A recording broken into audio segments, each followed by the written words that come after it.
And firefighters, they've got to deal with this. You know, it's the fire chief there that we had talked to just said that there was a possibility that there might be a common attic, and there's certainly a lot of space here and a roof collapse that we've got going on. But it's incredible that they were able essentially to, get everyone out of this complex here, which is great news. There's no reports of any injuries so far.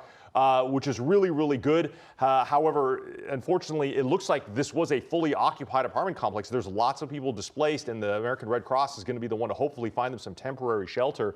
But this firefight's still continuing. You can see multiple hose lines from ladders in a very fierce defensive firefight. Firefighters on the roof, they're going to do their best to try and keep this fire from spreading, but it looks like more than half of this entire complex now engulfed in flames. Amy, it's a lot of damage, a lot of apartment units. Yeah, and I was going to ask you, Mark, not to put you on the spot, when you were doing that research about this building, did you notice how many units are actually in this complex? I haven't been able to get really a count yet on that, but it's large. You can just see how many there are. You can count. This is definitely, if it truly is, it's listed as university apartments, then you can expect them to be, smaller efficiency style apartments that college students might want to use if they're going to the University of Riverside. So, there's probably a very high likelihood that there were a lot of people here.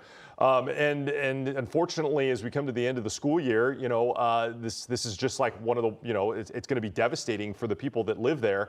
But firefighters, on the roof, they're trying to open up some more ventilation and make sure that the roof is stable. But you can see many of these apartments, probably both on the first and second floor, are going to be a total loss here. Yeah, it certainly seems that way. And I mean, that first building where it looks like the fire started, I mean, that just is gutted by the fire. You can see the roof was gone.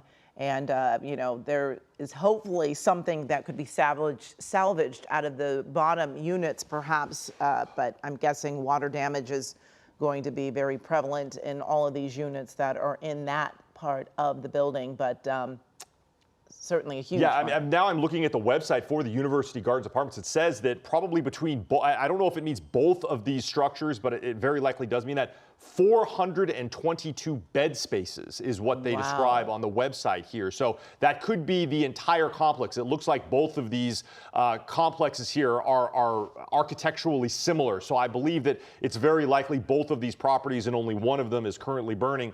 But they basically have, 1 bedroom, 2 bedroom, and 3 bedroom apartment units here. Again, 422 bed spaces, along with covered and uncovered parking, all on Iowa Avenue here. And it looks like it is designed to serve, the university they say that we're here to serve university life. So essentially, this would be university housing, essentially. This is very large, and you can see the parking spaces there next to the apartments. But more, I would say 60% of this very large complex. And if they're divided evenly, we're looking at probably 210 bed spaces in each of these 2 large complexes. That's got to be at least 60% of the structure is now destroyed. Yes, and these students, still have another week of classes before they start finals, and we know that the Red Cross is available. Oh, it's interesting when you see another flash. It looks like a little explosion happened there. We saw a little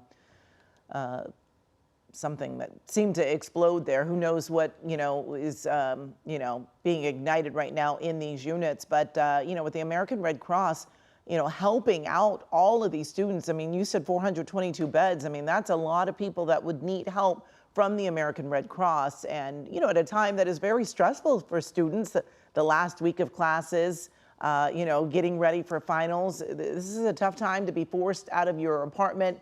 Any time is tough, but this is especially tough when you're trying to finish the school year. Yeah, exactly. I believe that the UC Riverside system is on the quarter system right now, so they are still, like you mentioned, they are still in school, but it's got to be nearing the end. The quarter system usually ends sometime around June, I believe. June 5th is the last June 5th, of the end of classes, and then finals start the next week. Yeah, so this is a critical time for students as they enter in the last part of the quarter. This is clearly where you're doing the work to get ready for your finals for the end of the year. Very unknown if this is just strictly student housing or if this is faculty and visiting faculty housing, employee housing as well. but it appears that this would be something that students would go to for those that are familiar with the UC system. But yeah, there's still unchecked fire in parts of this apartment simply because it's very difficult. They've got to triage the areas here where they can control the fire to keep it from spreading to other apartments, while there are some apartments there in the center that, they're virtually destroyed as it is, and very likely the rest of whatever's in there is just going to continue to burn. They will get to it when their hose lines can reach to it. But yeah, this is a pretty intense fire, Amy, and there's going to be certainly an investigation into how this started. But it sounds like it started.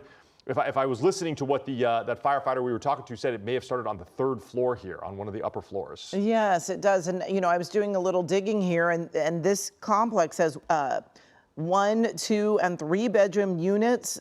They've been renovated, and they do have in laundry in some of the layouts, plus community amenities. And we don't know how this fire started just yet. It could be anything. We certainly don't want to try to predict or guess how this started, but we do know that certainly a large complex for students. It does seem like it is student housing. Perhaps this is one of those buildings, Mark, so many of the schools are doing this, where they buy an apartment complex that's near campus and then kind of turn it into more of student housing.